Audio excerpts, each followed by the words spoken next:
So magandang araw sa ating mga kabayan mula Luzon, Visayas at Mindanao at siyempre sa ating mga kabayan OFW migrants. Magandang araw po sa ating mga kabayan. Update po natin dito sa area ng Quirino Grandstand sa National Rally ng INC for Peace. So makikita natin ang libo-libo nating mga kabayan na nagsisidatingan galing sa ibang lugar, kagaya na nga po ng Batangas, Pangasinan, Nueva Ecija, so Bulacan, Parañaque, Cavite, Las Piñas, Laguna, Rizal, at Marikina, siyempre dito sa Pasay at Manila, Quezon City, Nabotas, Malabon, Bulacan. So yun yung mga pumupunta ngayon dito, mga kabayan.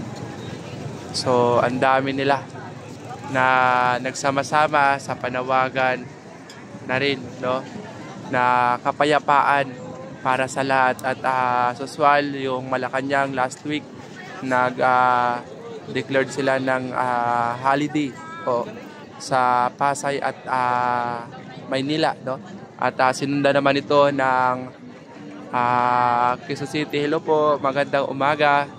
At sinundan naman ito ng Quezon City at ngayon po mahigit 2,500 na mga kapulisan ang nilatag ng National at MMDA andyan naman.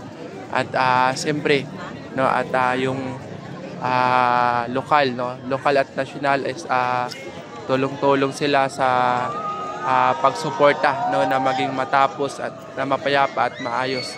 So ito naman ang National Rally ay wala po silang inaan na politiko, bagkus gusto nila ng kapayapaan para sa inang bayan. So walang away, gulo at walang inaano na politician. Dapat magkaisa ang bawat isa at dapat iparamdam ang pagmamahal bilang isang Pilipino at dapat kasi ito isa sa mga bahagi lamang ng mga hakbang ng rally para sa pagkakaisa.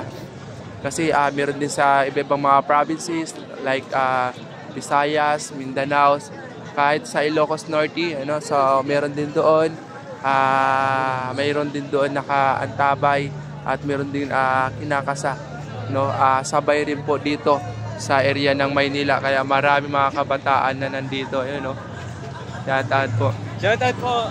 Yan, so grabe mga kabayan, ang dami natin mga kabayan na nandito.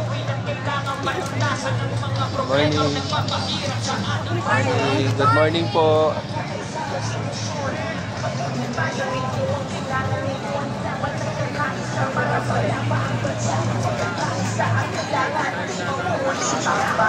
Grabe, nagsisidatingan talaga mga kabayan.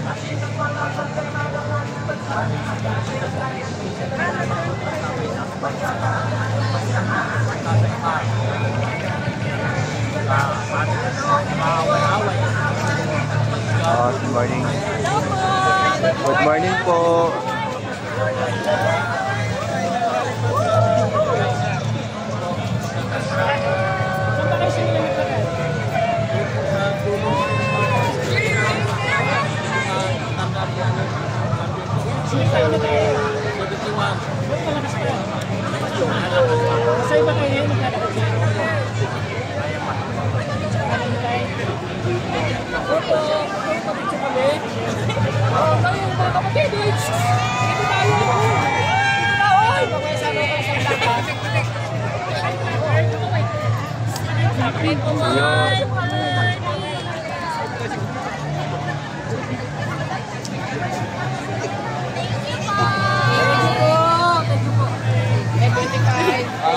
Abangan niyo po yung picture INC na sa Facebook po.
Isang group po kayo? Dito, picture. Okay, 1, 2, 3. Kaway po, kaway.